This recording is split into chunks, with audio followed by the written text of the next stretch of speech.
Lebih baik mengambil resiko yang besar dan gagal daripada tidak sama sekali.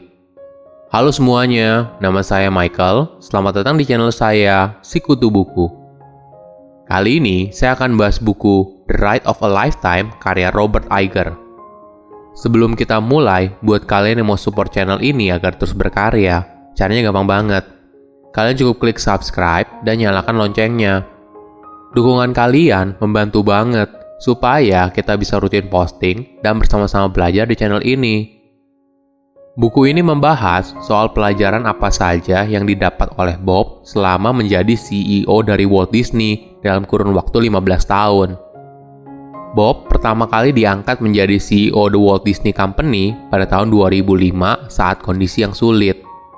Pada masa itu, kompetisi semakin ketat dan teknologi berkembang sangat cepat. Disney harus mampu bergerak cepat mengikuti perkembangan zaman bila tidak ingin punah. Saat ini, Disney merupakan salah satu perusahaan yang paling dikagumi di dunia dan valuasinya berkembang hingga 5 kali lebih besar saat awal pertama Bob mengambil alih menjadi CEO. Saya merangkumnya menjadi 3 hal menarik dari buku ini. Pertama, menjadi orang yang serba bisa. Karir Bob di perusahaan berita televisi ABC sangat tidak terduga. Saat itu, pamannya sedang berada di satu kamar dengan eksekutif level rendah di ABC. Awalnya mereka hanya ngobrol santai, hingga orang itu bilang ke pamannya Bob kalau dia punya jabatan yang oke di ABC. Bob memang sedang mencari pekerjaan. Pamannya kemudian memberikan nomor telepon orang itu kepada Bob untuk bicara soal lowongan pekerjaan di ABC. Akhirnya, Bob diterima bekerja di ABC dari level yang paling bawah. Dia dibayar $150 per minggu dan mengerjakan apa saja yang disuruh.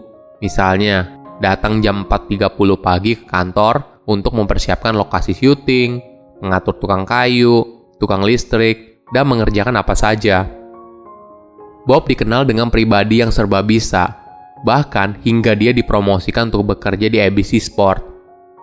Suasana di ABC Sport berbeda dengan departemen ABC lainnya. Karena banyak interaksi dengan atlet terkenal, banyak kolega Bob memakai pakaian yang mahal dan hidup yang mewah. Di sana, dia bertemu dengan salah satu mentor terbaiknya, yaitu Ron Arledge, kepala dari ABC Sports. Dari semua hal yang Bob pelajari dari Ron, satu hal yang selalu diingat oleh Bob adalah lakukan apapun yang perlu kamu lakukan untuk membuat sesuatu jadi lebih baik. Ini adalah mindset untuk mengejar kesempurnaan tanpa henti. Ron mengajarkan Bob untuk tidak menerima keadaan yang biasa-biasa saja. Lawan pemikiran kalau kita tidak punya waktu, tidak cukup energi, dan selalu berusaha untuk menghasilkan karya yang terbaik. Ini tentu saja tidak mudah. Mencari keseimbangan untuk terus menghasilkan karya terbaik dan ketakutan atas kegagalan. Jika ternyata kamu gagal, bagaimana? Kamu tidak bisa menyalahkan pilihan burukmu kepada orang lain. Kamu harus mengakui kesalahanmu. Itulah cara kamu dihargai dan dipercaya oleh orang lain. Kedua, karakter pemimpin sejati. Kepemimpinan sejati berasal dari mengetahui dirimu sendiri dan jangan berpura-pura jadi orang lain. Ketika Bob diminta pendapat dan sarannya tentang sebuah proyek, dia akan sangat hati-hati dalam berbicara. Karena Bob sadar kalau para orang kreatif ini telah menghabiskan banyak waktu dan tenaga dalam membuatnya. Bob tidak pernah memulai pembicaraannya dengan nada yang negatif dan fokus pada detail hal kecil saat awal pembuatan film. Bob lebih setuju untuk memulainya dengan pemikiran besarnya dulu saat permulaan. Dia menceritakan kisahnya saat berbicara dengan Ryan Coogler pada awal pembuatan film Black Panther. Ryan saat itu terlihat sangat gelisah dan cemas saat bertemu Bob. Hal ini disebabkan Ryan belum pernah membuat film sebesar Black Panther sebelumnya dengan dana yang besar dan tekanan untuk jadi sukses yang luar biasa.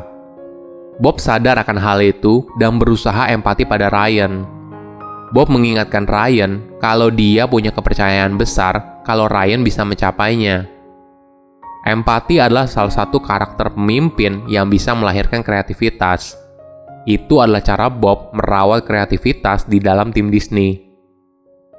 Di bukunya ada kisah menarik ketika Bob berjuang untuk meyakinkan dewan perusahaan agar dia dipilih sebagai CEO yang baru tanpa mengkritik CEO yang lama.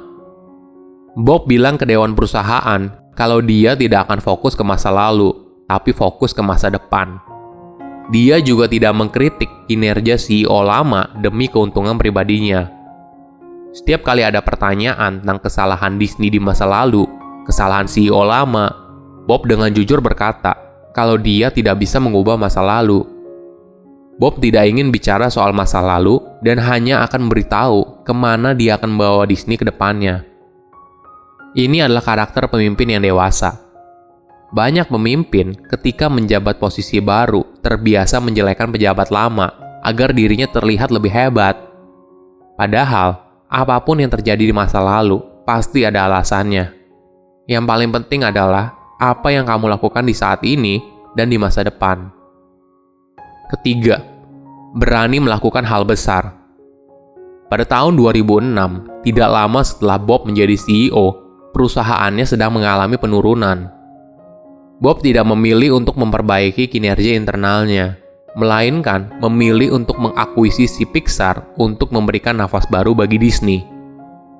Sebagai informasi, saat itu Pixar merupakan perusahaan animasi paling sukses dan saham mayoritasnya dimiliki oleh Steve Jobs. Setelah negosiasi yang cukup alot, akhirnya Disney membeli Pixar dengan harga lebih dari 7 miliar dolar. Banyak orang berpendapat kalau harga itu kemahalan, tapi Bob yakin itu adalah harga yang pantas. Dia tidak yakin kalau dirinya sanggup memperbaiki kinerja studio animasi internalnya. Ternyata, akuisisi Pixar merupakan langkah yang brilian dan berhasil memperbaiki budaya dan kinerja tim animasi di Disney.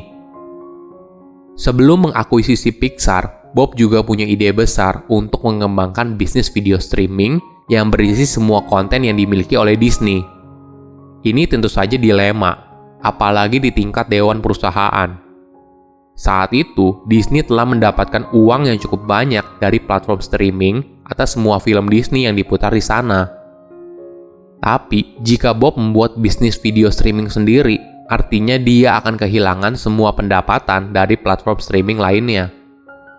Pertanyaannya seperti ini, apakah Disney bisa menarik banyak pelanggan? Ini adalah pilihan yang beresiko.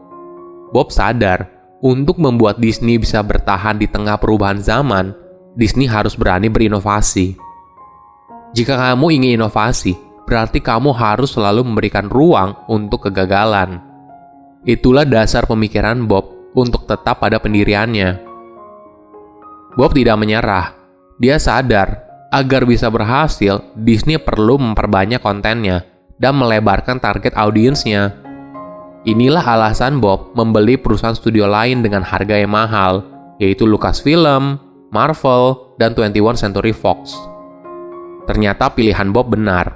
Dalam 3 bulan pertama setelah diluncurkan, Disney Plus telah memiliki lebih dari 28 juta pelanggan. Menjadi pemimpin berarti berani mengambil resiko dan melakukan hal besar. Lebih baik mengambil resiko yang besar dan gagal daripada tidak sama sekali. Silahkan komen di kolom komentar pelajaran apa yang kalian dapat ketika baca buku ini. Selain itu, komen juga mau buku apa lagi yang saya review di video berikutnya. Saya undur diri, jangan lupa subscribe channel YouTube Sikutu Buku. Bye-bye.